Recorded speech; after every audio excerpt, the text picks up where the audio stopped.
Hello, my name is Sarah, and I am your chakra coach. On this podcast, we'll be exploring how the chakra system can help guide you to grow your emotional, mental, physical, and spiritual wellness, leading you closer to your highest self. Hi there. How is everything going with you? It's been a little wild in my neck of the woods. You might have noticed that last week I had some technical difficulties. I released an episode only to discover that none of the editing had gone through. Oh, well.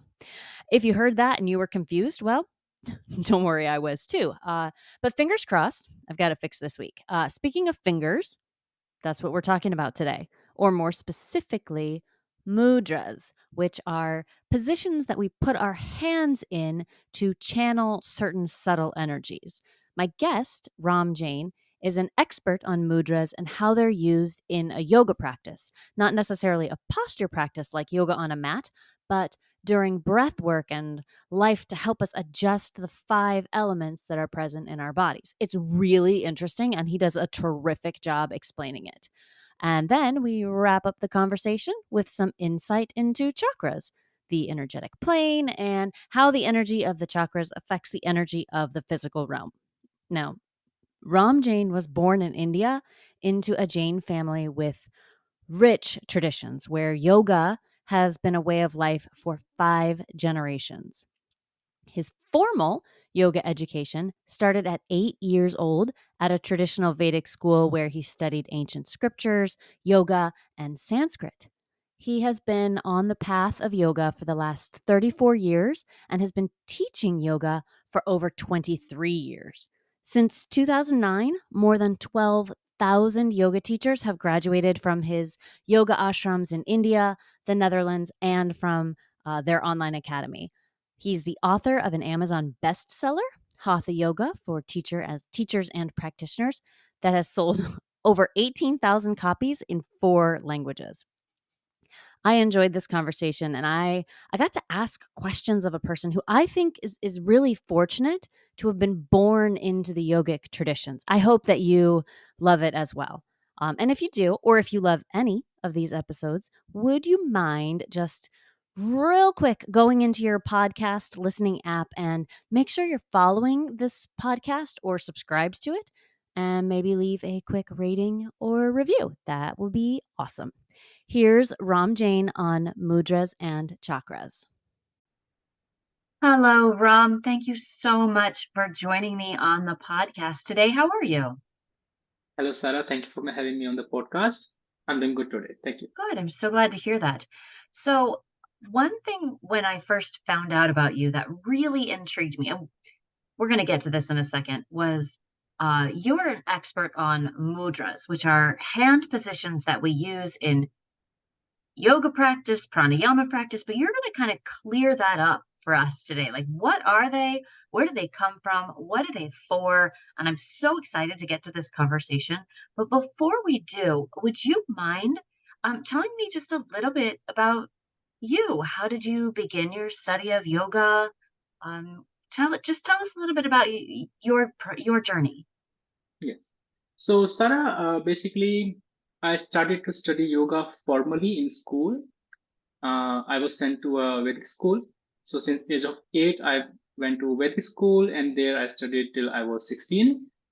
And yoga, it was an Anglo-Vedic school, so we had all the English subjects, like by the British, so English, math, science, and all. Plus, we had also the Vedic subjects, so Veda, yogas, Gita, Bhagavad Gita, for example, or Gyan, all the different kind of yoga subjects and scriptures we had to cover. So all that was part of my formal education, and yeah, so that's how I know. All the teachers were basically, they were teachers who were trained to become teachers in these subjects, and they were teachers from generations. So they were groomed to become teachers in these subjects. They were priest caste, so the all the teachers were authentic teachers, learned from original scriptures in Sanskrit. So I feel that the information I got from them is quite authentic and direct. And so now you're a teacher. How did you become a teacher of yoga, how did you sort of decide that you wanted to take these things that you learned very authentically from these teachers and then become a teacher yourself? Actually, I became yoga teacher by chance. I did By not plan to chance. become. I did not plan to become a yoga teacher, but I was earlier. I was always practicing yoga. It was part of the life, but I was not planning to become a teacher of it. I was actually a dancer and a dance teacher. Oh, But yes, but along the way, somehow, whenever I was doing dance, yoga came on the way, and I had also options to assist and teach, and then somehow it just happened. I never really planned for it. that's so interesting. Sometimes I think, yeah, yoga comes to you rather than you going to yoga. Yes. Can I ask you just a question? When you say, so you said you always practiced yoga because it was part of the lifestyle. Do you mean like asana practice, like physical postures that we practice that we think of as yoga, like when we go to yoga? Mhm. Mhm. I feel like for you, there must have been more to it. Yes, of course. So you can say in brief, we practice the Ashtang Yoga, the philosophy of Ashtang Yoga, the eight limbs, so of Raj Yoga, so Yam, Niyam, Asana, Pratyahar, Pranayama, Dhyan, Samadhi. So we did all of that, not just Asana. Asana is a very small part. Right. And main focus in our family is on Yam, Niyam. So, Ahimsa Satya. So these principles are very important for you to follow. You make the rules for yourself, how you're going to follow them, and they are followed in two levels because we are householders. We live in society, we have families, we have jobs, so we cannot follow them in extreme. So for example, the first principle of ahimsa, non-violence, we cannot do extreme non-violence. So we will end up doing violence by cooking food, boiling water, cleaning the house, removing the spider web, doing the gardening. So the concept is that you understand it and you know what violences you will do, how much, when required, when not. Uh, and then you are always aware of these principles in your daily life. Monks do extreme, so they have no family, they have no life, so they don't live in society, that's why. So they do extreme non-violence. As a householder, you're always aware what are my yum niyams and what I have to do in that. So if there's a spider web, how do I do it? Can I just suck the spider in the vacuum cleaner also along with the spider web? Or I catch the spider first, put her in the garden, and then remove the spider web. If Hmm. there's a mosquito in the room, I'm going to just kill the mosquito, or I'm going to catch the mosquito, put him out, close the window, or put some smell or something. So you Yes. live this principle in your daily life. Yeah. Yes. And I would say, I think it's probably reasonable that the majority of the listeners to this podcast are householders and are living, Mm, um, an in society kind of life. And so I just always like to remember for myself and for all of us that yoga isn't a physical practice. It's not stretching necessarily. Like you said, that's a small part of it, an important part, and a part that a lot of people enjoy, but there's yeah. a lot more to it. So I think it's always nice to hear from somebody who experienced that growing up and didn't necessarily have to come to that as Mm, an adult, right? It's a very different sort of learning process. So as you learned and practiced yoga, the lifestyle and the postures, and then you started teaching the lifestyle and the postures to people, you I'm assuming continued your various studies because that's mm, a good teacher is frequently a good student as well, and you have become an expert on mudras, which is how you and I connected. What I would love for you to do is explain them. What are they? What are they mm, for? Where did they come from? Who created them, right? Like, I think there's so much, at least on my part, I find I go to yoga class and they say, put your hand in this position. And I think, I don't, mm, okay. And I don't really know why, or am I mm. doing it correctly? And sometimes I feel like the teacher doesn't know why. That might be just be putting that on other people. So what I'm hoping today is that we'll get a little clarification around mudras. Okay, sure. So mudra means gesture. Now there are different kind of mudras. There can be hand mudras, hand gestures. There can be eye gestures. They can be body gestures. They can be feet gestures. Generally, when people talk in these days about mudras, they are actually talking about hand gestures. So, but mudra in general terms is much broader. So let's talk today about hand gestures, maybe that's more Okay. useful Yeah. for the students. So the hand gestures comes from the concepts of five elements, that the body is made up of five elements. And these five elements are earth, water, fire, air, and ether. Ether, or you can call it space. So the concept is that our body or every living being on earth is made up of five elements.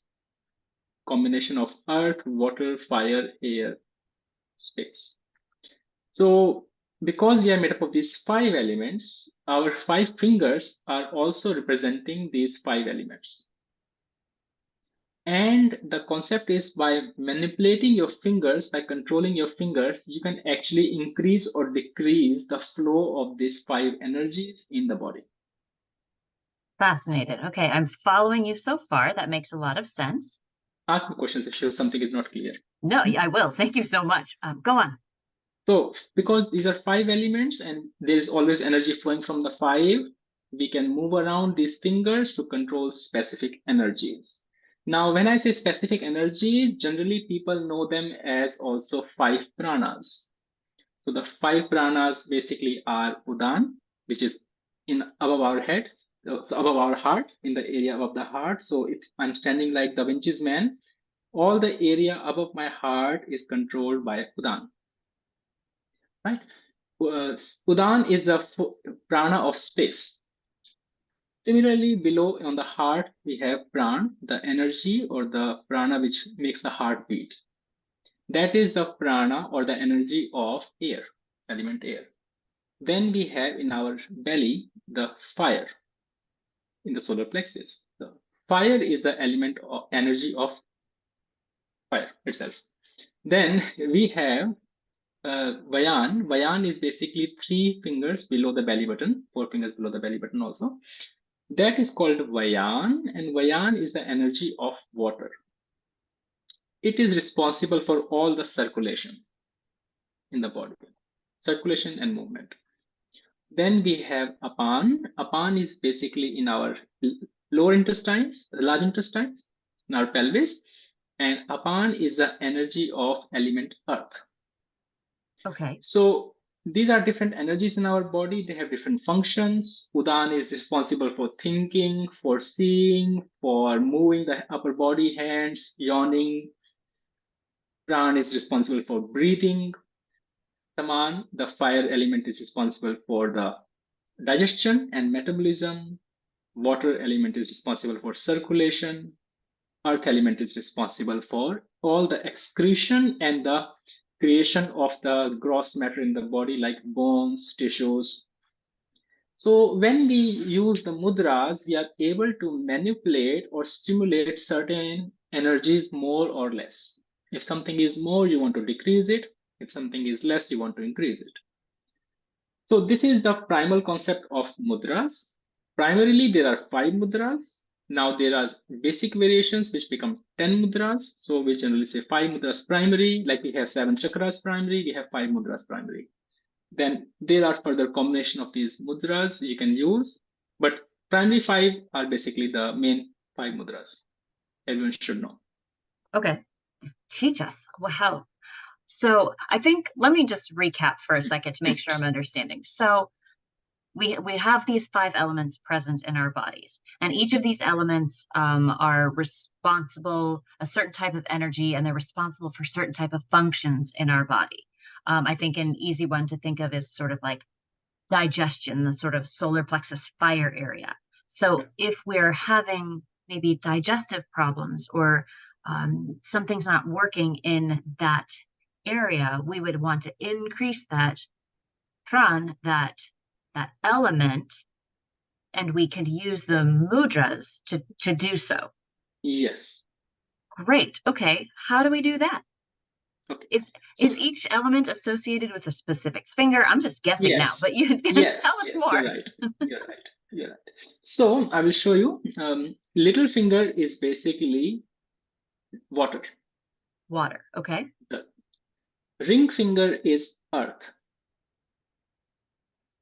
Middle finger is space. Index finger is air. And thumb is fire. Okay. So we start all the way from the coldest, which is water, and we go all the way hottest, which is fire. Oh, that's a good way to remember it. So water, Water, water, earth, earth, earth, space, space, air, air, and fire. fire. Okay. Okay. Yeah. And then now that we know that, what do we do with them? So now it goes very simple, logical, mathematical system. Because fire burns everything, right? If you put air in the fire, fire will consume it. Fire will grow, air will go less, oxygen will die, oxygen will be used. Similarly, if you throw earth in the fire burns the earth, and fire grows more, earth becomes less. So when you want to decrease something, you are going to add it to your fire. Okay. That makes a lot of sense. So I want to decrease my heaviness, my sluggishness, my So earthiness. yes, so you will do Prithvi Mudra, which is putting your ring finger to your tip of the thumb. And this is Prithvi Mudra. Prithvi Mudra is to decrease the element of earth. Okay. All right. So that makes a lot of sense. I mean, like you said, this is all very logical, mathematical. This comes from a very long tradition of people who were scholars. Yes. Less Also mis used in Ayurveda. Also used in Ayurveda, the medical system. So it is Yes. quite logical according to them that it works Right. like this. Right. I think it's a lot less mystical than people realize. Yes, yes. So I There's think no mystery about it. like it's pretty straightforward. Okay, so that makes sense. So if I need to reduce one of the elements that is not fire, I connect my thumb to that element to reduce that. Okay, that Yes. makes sense. Go on. So very simple to remember. If you put jal, so which is little finger to the thumb, top tip of the thumb, that is jal mudra. So you are decreasing the cold energy. You are increasing the heat in the body. Oh, that would So be if you good have for me. yes, so that's what you do. You are decreasing cold and increasing the heat. Earth, you are decreasing the gross element if you want to lose weight or something, and you're increasing the fire. Space mudra, you are decreasing the space in the body. If you have bloating or something, or too much mental space, then you are decreasing the space, increasing the fire. Air. Now this one is very popular one where you put Yes. your index finger to your thumb. Reason is because it's element air. And element air is basically the energy of vata, which is basically the energy which creates disturbance and decreases the focus. It makes the mind move. Yeah. Mm-hmm. So air is basically movement. So when you it is opposite of concentration, you can say. The air element is opposite of concentration. Air is the element of creativity. So if you want to do creativity, then you want more air. If you want to make a painting, if you want to make new music, then air is helpful. But in practices where you want to concentrate, air is not useful. Air brings you outwards. So you Mm-hmm. want to decrease the air, and that's why people mostly do this mudra, chin mudra, tip of the finger, index finger to the tip of the thumb. When you face it upwards, it is called chin mudra, like chin. Mm-hmm. When you face it downwards, it's called Gyan mudra. Gyan, Yeah. Gyan or Jnana. People write it differently also on internet. So Gyan mudra. So we keep the palm up in the daytime when the sun is up. When the sun is gone down in the evenings, dark. When the moon is up, we keep the palm down, facing down, and then we call it Gyan mudra. They both are basically for improving the concentration. I see. But where it's just responding to the environment that we're in, one is more Yes. appropriate than the other. Yes. Okay. So I now understand how to reduce those various elements. And thank you for those examples because that was very, very helpful. What if I need to reduce fire? How does one reduce fire? Very good. If you want to reduce fire, fire is reduced in, see, simple. If you have too much heat in your body, how can you reduce it? Add coolness, maybe add water. Yes, add water. Yes. So either add water or actually burn that fire. Okay. So then the fire becomes less. By burning, fire goes less. After a burst, fire will become less. So it depends on what element fire is burning. If you have too much earth, then you will decrease the earth element. If it's too much air, like in the room, if there's no oxygen, there's no fire. So you will Yes. remove the oxygen, then there's no fire. Or you will just add coal to it. So you will add the water energy to it. Okay. And if you want to do that, then you will take the thumb and finger and put it at the base of the thumb. Okay. So if I need to increase fire by adding cool, Mhm. I put my pinky finger to the base of my thumb. Yes. And Fascinating. This that, is so logical. This makes so much sense. yeah. So that's how you will increase the element. But okay, it depends on which element. Of course, it's a little bit more complicated than just saying put your finger below. You have to think of which element, which you Yes, want to increase, which you want to decrease. But that's basically the broadly the basic concept of the mudras. of mudras. And so, And one thing, the effect of mudras is very subtle. It's yes. not that you are sitting 10 minutes in the earth mudra, afterwards you have lost 500 grams. Sometimes I teach mudras in course and people expect very quick results from it. The effect is very subtle and also mostly on the energy body to start with. So that people have to be mindful. Yes, that makes sense. I also now do understand much more why this is such a popular mudra, the index finger to the thumb in a yoga class, right? In my Ashtanga classes, we were always doing that, and that makes a lot of sense because we are trying to sort of pull the energy inward as opposed to moving it around outward. So I think that's really very No, fascinating. we want to decrease air because when the air is decreased, fire is the energy of concentration. So you want to have more fire, and air which will disturb it, you want to decrease it, and Right. that's why. There's Okay. one thing important, Sarah, I want to mention for the listeners. I see people doing mudra very differently. Sometimes people are really squeezing their fingers very tight, or sometimes they are barely touching it, and even distance in between them. The right way to do mudra mentioned is that you are having a very slight active pressure on the tips. Imagine you are holding a butterfly in your fingers. So you Okay. are holding her, not letting her go, but you're also not killing her. So there's gentle pressure, both fingers are active, and that's it. Not putting too much pressure. This is, I often see people put way too much pressure. Oh, that's very helpful. Um, does it matter what you do with the rest of your hand? Rest the fingers, it doesn't matter normally. We just keep them together and active, but it doesn't matter so much. You can relax a bit also or keep them apart, but generally they are just kept together. And does it matter if we do it with our right or left hand, or is it equal on both sides? It's equal on both sides, but it depends if you do pranayam. Now, generally, mudras are used in pranayam, not in asana. You Right. can, you can if you want, but that's not the idea. Idea of mudras is for pranayam.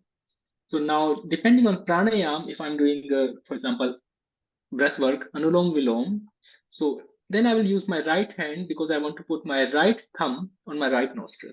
Because again, right thumb is fire and right nostril is fire. Sure. Okay. Left nostril is moon, water. So I don't want to put my right nostril on my left. Yeah. Yeah. Right. So accordingly, you will use the hand. So I cannot here use my left hand because then I'm putting my left thumb, which is fire, on my left nostril, which is moon, which is water. Sure. And this is why we use the thumb on the right thumb on the On, nostril, and then yeah, yeah, cold and hot. cold and hot. Yeah. That again, very logical, very Hmm. straightforward. Sort of once you understand the actual basics, which I'm not entirely sure that we're taught. Because we didn't go to Vedic schools. Hmm. So we're kind of learning as we go along. And so thank you for sort of sharing your wisdom.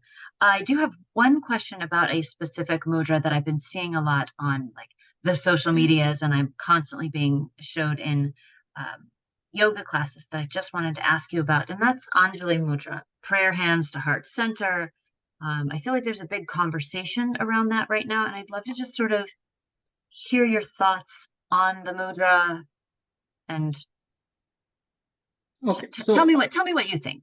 yeah, so basically Anjali Mudra is Namaskar Mudra, Namaste Mudra. So all five together.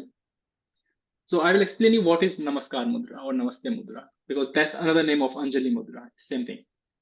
So five fingers coming together, five elements, energies all coming together and put in the front of the heart. It is more of a symbol than actually working is than a working mudra. The Okay. idea here is when you are bowing to someone, you put the both hands in front of your heart, which says, with all my five senses, my five elements, and my heart energy, I bow to you. Namaskar Mudra. That makes a lot of sense. Yes. Rather than a mudra for some specific purpose. It's a greeting mudra. With all my energies, all my five elements, my being, in my heart, I bow to you. I bow to you. I greet you. I greet Yeah. you. Thank you. So Thank that you is for the sharing mudra. that. I appreciate that because I've been hearing a lot about that. People are there's always a lot of conversation around these kinds of things. I Hmm. would love to sort of get your take on. So we you said we typically don't practice these mudras in our physical practice of yoga. It's more within the breathing practices of yoga. Are there certain breaths that should be going with each mudra, or does it just depend on what you're trying to accomplish? How does that work? How do we pair the two? Yes. So now when we talk about pranayam, in pranayam, there are two kinds of pranayams. One pranayam which increases the solar energy, Hmm. one pranayam which increases the neural energy. And then, of course, there are other pranayams which do both. For example, Nadi Shodhan. Maybe you have seen this one. Sure. Nadi, from where Anulom Vilom comes. Anulom Vilom is an easier version, preparatory exercise for Nadi Shodhan, which is done for both nostrils because that is a balancing pranayama. It works on our solar and lunar channels. So there we have different mudra. But if you are doing a mudra for solar practice, for example, Ujjayi pranayam is a solar pranayam. Then what you can do, you can choose a mudra which is going to help to increase fire. So that's why people again will choose for uh, chin mudra, because in chin mudra air is going to increase the fire. So Yes. this again becomes a common mudra to do in pranayam. If you are doing a mudra where you want to increase the water, then you will do a mudra for water element. Okay. So Yeah, you just pair the type of breath with the and the type mudra. of mudra. All right. So that those two sort of practices work together for the subtle body and the physical practice of the breath and the Right. movement of the energy. That's very, very interesting. Do you have something to say that the world needs to hear? Of course you do. If you want to turn your ideas into a podcast, Spotify's got a platform that lets you make one super easily, then distribute it everywhere, and even earn a little money. All in one place, for free. It's called Spotify for Podcasters, and here's how it works. Spotify for Podcasters lets you record and edit podcasts right from your phone or computer. So no matter what your setup is like, you can start creating today. Then you can distribute your podcast to Spotify and everywhere else podcasts are heard. Video podcasts are also available on Spotify. With Spotify for Podcasters, you can earn money in a variety of ways, including ads and podcast subscriptions. And best of all, it's totally free with no catch. I like it because it's easy to use and to get support when I need it. Download the Spotify for Podcasters app or go to www.spotify.com/podcasters to get started.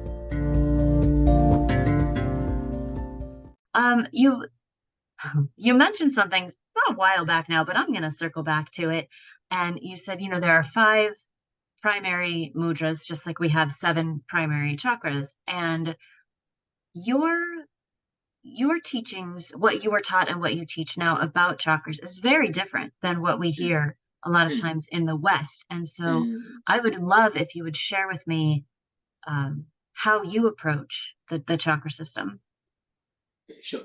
So now, first thing to understand what chakras is that whatever people see about chakras or read about it or see the images, they are glorified version or they are mostly artistic versions. So when you see an image of chakra, chakra is not like that. Okay. Yeah. So yes. For example, chakra. Some people say chakra is like a ring. Some people say chakra is like a disc. Some people say chakra is like a flower. Some people say it's like a vortex. Right. So there are a lot of misconceptions about chakras because chakras are in astral body and you cannot see them with physical eyes. Fair. So it cannot be verified. Everyone can come up with their own idea about it. Now, what the scriptures say, I can tell you that. Of course, I cannot verify that, but I can tell you what the scriptures say. In our scriptures, the chakras are like a ball. And technically speaking, our earth is also a chakra in our solar system. Okay. That's why it's moving. Yeah. So chakras are small circular balls of energy, which are basically energy centers. So they are energy centers and they are receiving the energy, storing the energy, and distributing the energy. For example, you have a mobile phone, tower. The tower is getting energy from the satellite, receiving from satellite, storing it, and slowly spreading in the local area at a lower frequency. Because if you connect your phone directly with the satellite, the frequency is so high that your phone will just burn because it's Right. so much network. It's just not designed to handle that level of energy, that level of Exactly. frequency. Got it. Exactly. Similarly, our body is not able to handle the from directly from the source. So the chakras works as energy centers. They receive the energy, they store it, and slowly spread in the local area. When they distribute the energy in the local area is because we hear a lot about like different chakras have different kinds of energy Yeah. that do different things. So when it's being distributed in the local area, so let's say the root chakra, it's just being distributed in the hips, the Pelvis area. the pelvis area. Yes. And what would make a chakra like your root chakra distribute more or less energy? Does it do that? Mhm. How does it fine tune to what your body needs? Or is that even what it's doing? Okay. So let me just say more about chakras first. So Please. chakras are first of all present in our astral body, and in astral body they are present in the astral part corresponding to the spinal cord. So inside the spinal cord, in the energy body, chakras are present. So which means chakras are very small, smaller than your little finger. Now chakras, because they are just energy or prana, they are not having colors. Sure. Yes, I learned that several years ago that the colors were added much later. They might be great to help you organize it in your head, but they don't technically Yes, have colors. This more of a exactly. visualization exercise. Yes, it's more visual, it's more representation of the element around. So the root chakra is surrounded by the earth element in the base of our body. So then the element color it reflects is deep red Okay. from the earth, but itself it has no color. Now, because each chakra is distributing these five pranas we talked before on the mudras, so root chakra is spreading apan. Apan is a prana of element earth, and we get it from the food. So when we eat food, earthy food, potatoes, carrots, we get this prana. And this prana is used for the force of excretion. So like when you go to toilet, when you go to pee, when you vomit, when you're sweating, the prana which is used is apan.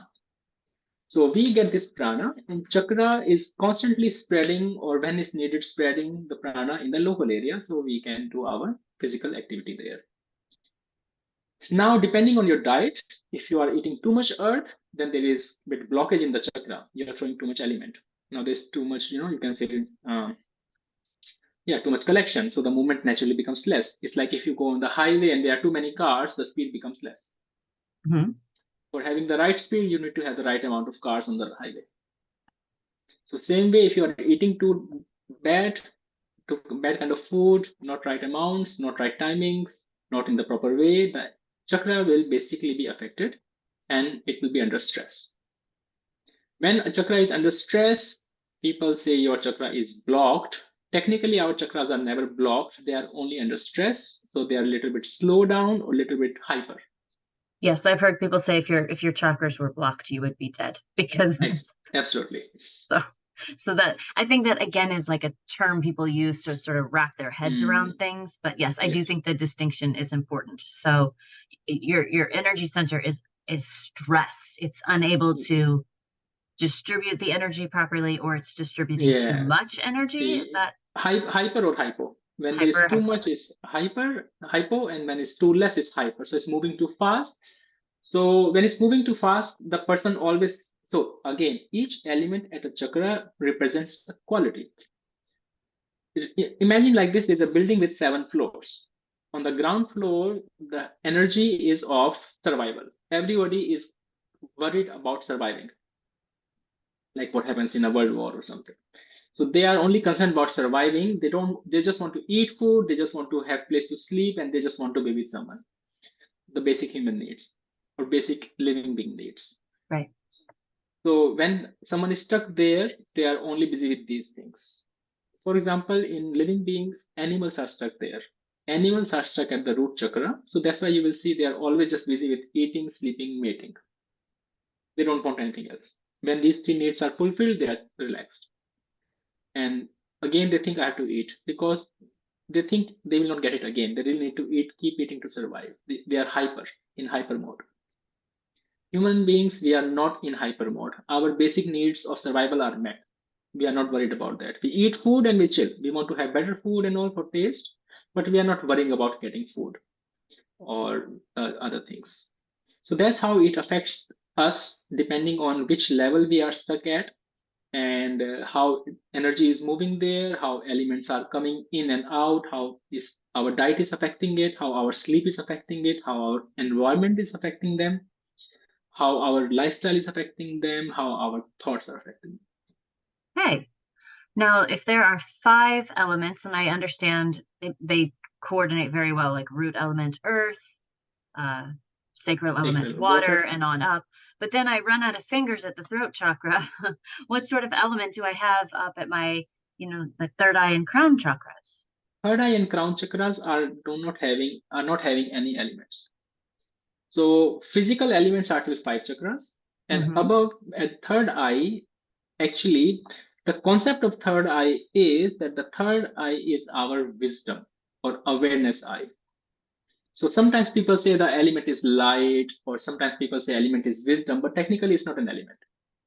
Got it. Elements are only 5. Physical elements are only 5.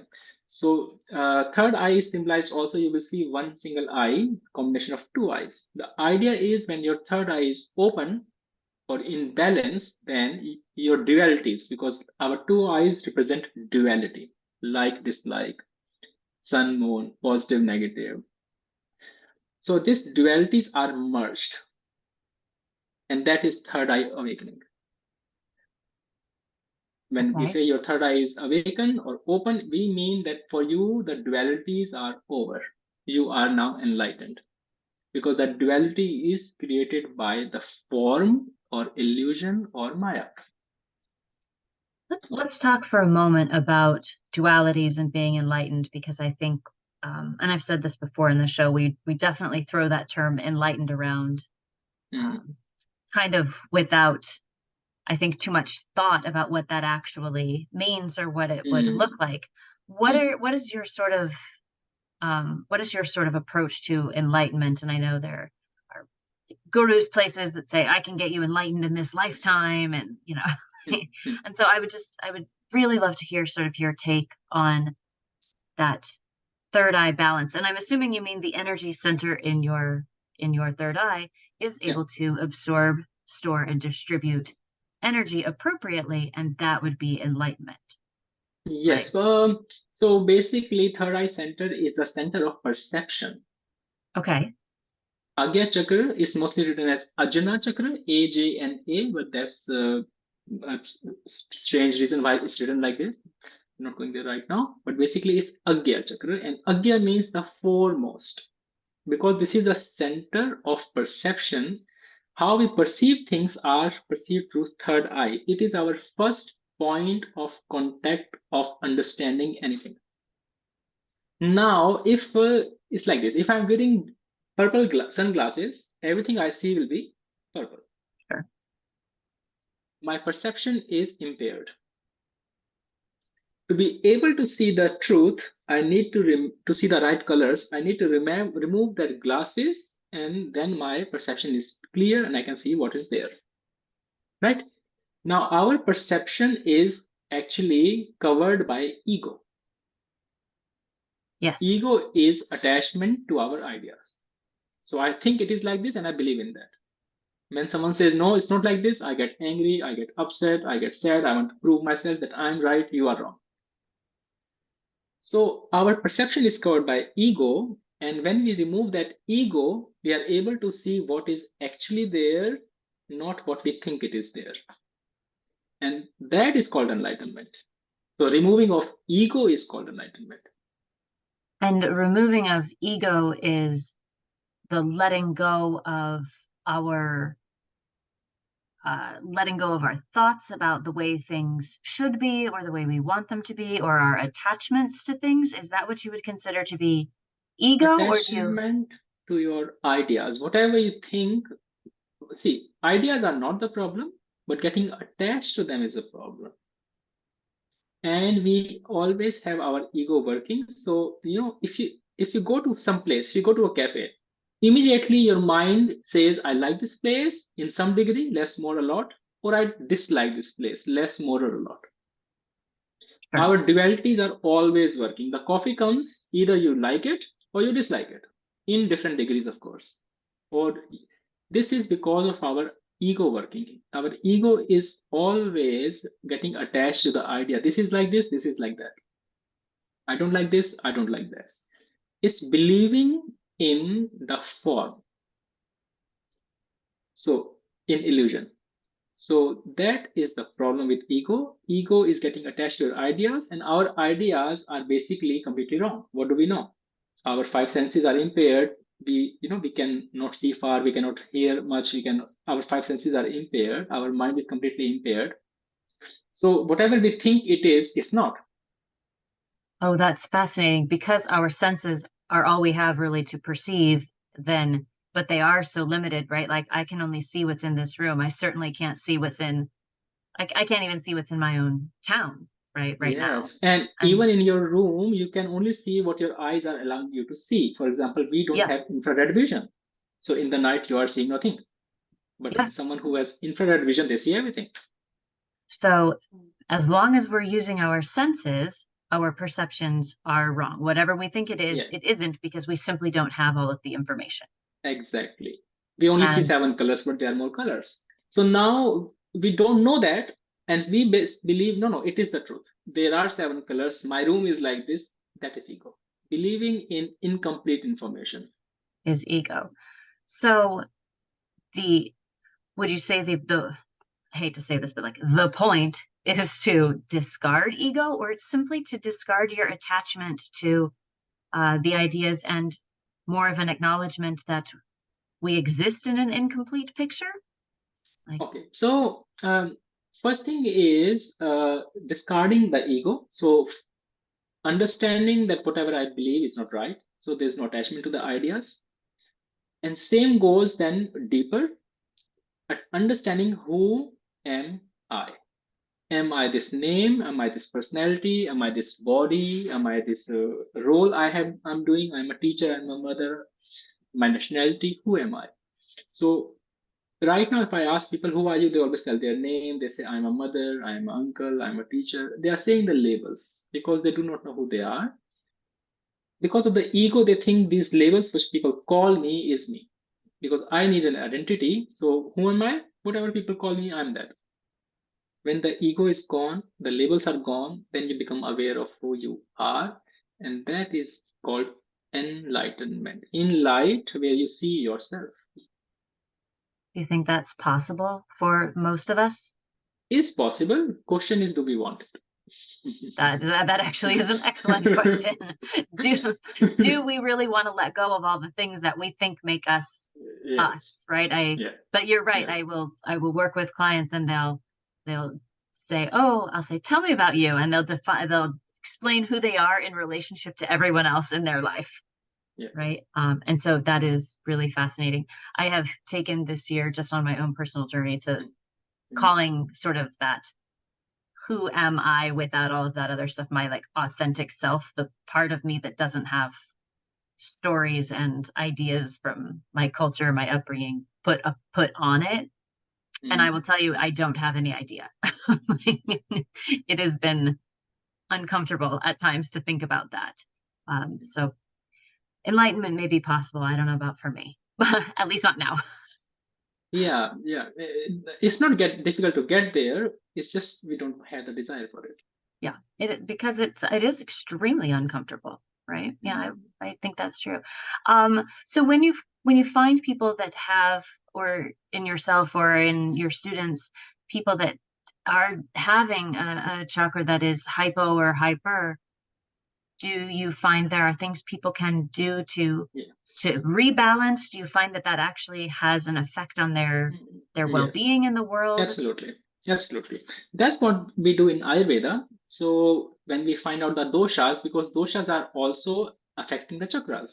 So when you balance the doshas by food, by lifestyle, by thought, by activity, then you are also affecting the chakras because they can be affected. If you control the element, if you are controlling your diet, you are controlling your earth element. In result, the chakra becomes more free or more sluggish. So by controlling the elements, your diet. So not only this, sometimes I see people talking, say, oh, I will do this meditation and my chakra will be balanced. I will do this pose and my chakra will be balanced. It's not like this. For example, if you want to lose weight and be toned, you cannot just do one thing. You cannot just go and do some exercise, but keep eating junk food, not sleep properly, not drink enough water, have all the time stress and lose weight. Not happening.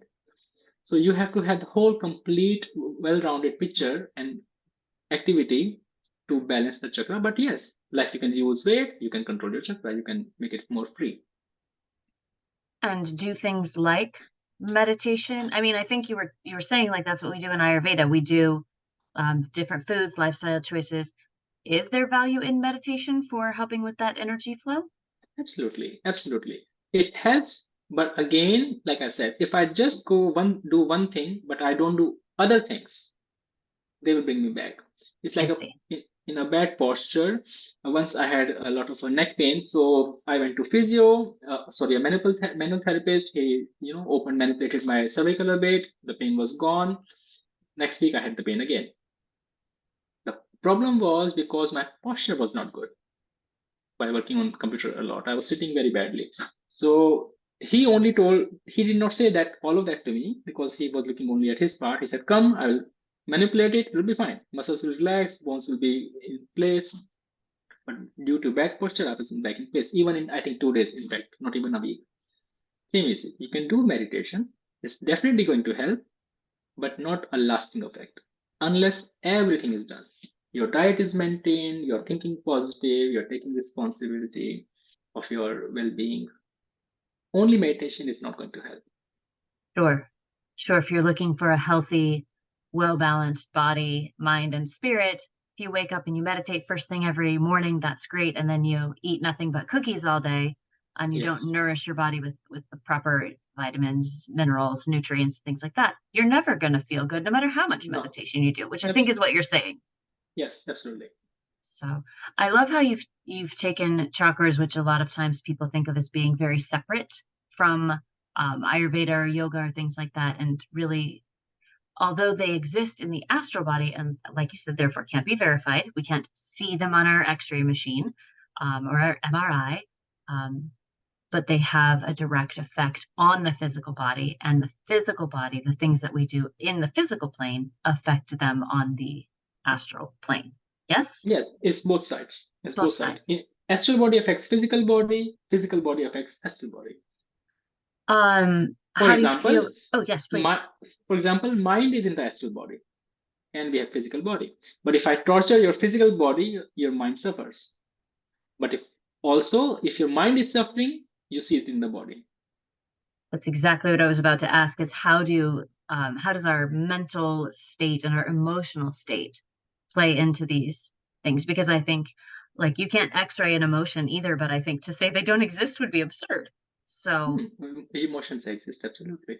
yeah, so how does that impact our astral bodies and the energy distribution from the chakras? Okay, so emotions are technically, according to yoga philosophy, are thoughts. So there Okay. are two kinds of thoughts. One thoughts are what we see. So when you think of something, if you say, grapes, immediately you see grapes in some form in your mind. But when I say sad, you don't see sad something, but you feel sadness. Yeah. So it's this thought. So what happens is these thoughts give an effect. They create vibration. Now, certain vibrations bring our body into positivity. Certain vibrations bring our body into negativity. For example, when you're going to have argument with someone, you see that your body starts to go into sympathetic and completely changes. Your breathing changes, your blood flow changes, your heartbeat changes, your temperature changes. So, emotional is going to affect the physical body. Absolutely. And if you want to have a healthy body, you also need to have a healthy emotional state. Emotions need to be observed and understood, but not get overflowed by. People generally, instead of understanding the emotion, okay, what am I feeling? Why am I feeling? And leaving it there, they start to get overflowed in it. Oh, I'm sad, I'm this, I'm feeling so sadness, my heart is falling down, sinking down. They get overflowed. Whereas they are supposed to only understand and give it a place. Or people do opposite, they suppress them. They ignore them. They say, I'm not going to care how I'm feeling. I'm feeling sad, but okay, that's for not for me. They ignore it. So when they ignore it, then it's also going in the body and getting stored, but not in the right place. You can say. Stored. So if an emotion is sort of a vibration and it gets stored in the wrong place, are we saying that it's like it should be stored in a different chakra, or what do you mean when you say that? In the body, It's see, just emotions are stored in the body. For example, in if the actual physical tissues. yes, tissue, yes, yeah, because all the astral body is corresponding in the physical tissues. So, simple water. If you have water collection in your legs, you have problem Yes. because water is stored in a wrong place, wrong tissue. So similarly, emotions are stored in the wrong place, they will not go out. But the water is stored in your blood, there is no problem because it will go out from there automatically. Yeah, Body will that's release where it. it's supposed to be. So But when you water stored in acknowledge, your ankles is swelling and uncomfortable. exactly. So similarly, emotion should be stored in the right place so it can exit with time. But if you stored it in the wrong place, then it does not exit and becomes collected. That is the problem. So Got it. that's why identifying the emotion, understanding it, giving it a place is important. That was lovely. Thank you very much for helping sort of me and everybody listening sort of understand where this fits in with the yoga philosophy. Like, where do we get these ideas from? Because, Mhm. yeah, I think there's a lot of information out there that doesn't necessarily come from your sort of like authentic teachers. So it's nice to hear from you who come to us from a little bit, perhaps more directly from the source, shall we say? Um, what are your thoughts about um, sort of the blending of Eastern and Western philosophies? I think that's a kind of a hot topic of conversation right now, and I would love to know how you feel. Can you give me an example? I think the chakras are a great example, right? Like we have this Western view of the chakras, and we're like, oh, they're all little lotus flowers sitting in the body and have a specific color. And that's from your studies, not exactly how they work, but we've sort of blended these two ideas. Mm. And then now we're trying to navigate this sort of globalized philosophy where we're trying to incorporate everything from every thought process into one like unified theory. And I don't know how that's going to ever work. And I just love to hear you talk about that. Yes, yes. The thing is, sometimes I hear some Western philosophies about some concepts and they're fine. But sometimes I also hear a lot of, I don't know, I can call them philosophy or ideas which are not technically correct, like calling chakras are flowers, chakras are this, or they are these colors, or uh, or yin and yang is very common. People say, I'm to yin, I'm to yang, I need yang energy. We have both of them anyways in us. So sometimes I would say incomplete information gives us the wrong ideas because the information is not complete. They just are using one side of it. They say chakra has color, but to go below, why chakra has that color? Why we say that chakra has color? How come the color part comes in a chakra? Because energies don't have colors. So how come a chakra has the color, which is made of energy? So I say incomplete information gives wrong ideas. If people go in detail in the roots of it, then they will find the right answer. Yeah. And if we have incomplete information and then we get the wrong ideas and then we get attached to those, that's where we Yes, start to have our yes. struggles and our imbalances. Okay. I see people sometimes arguing really badly and fighting on concepts which actually are really not correct at all. But they are. Well, fight to the end for something that isn't right. Yeah. Uh, well, I appreciate you being here and sharing all of this knowledge with us. Um, if people want to know more about you or even study with Mhm. you, is that possible? Can people learn more Mhm. from you and how? Yes, yes. So I only teach now teacher trainings actually since 2009. So if someone wants to become a yoga teacher, then we have a lot of courses. The foundational course, of course, which is our flagship course in India and Holland. And there I'm giving classes. They can come and do classes with us and learn all the philosophy. We cover everything, chakra. We have very thorough philosophy section in it. And I teach yin yoga classes, teacher trainings also, which is completely by me, the course, most of it. Meditation teacher trainings, we have pranayama. So we have several courses they can do. They can look at our website, Arhanta Yoga, or they can search by my name, Ram Jain, Arhanta, or Ram Jain Yoga, and then they can find me. They can find me on the website and social media. So we offer certain courses, but we also offer, of course, a lot of free stuff for beginner people and all, which they can find on our social medias, giveaways, where they can have exercises and write information. Yeah, which is free for everyone. That is very generous, and we appreciate that. Ram, thank you so much for your time today. This has been a delightful conversation, enlightening, if you will, has helped a lot with sort of dual perceptions, and so I appreciate that.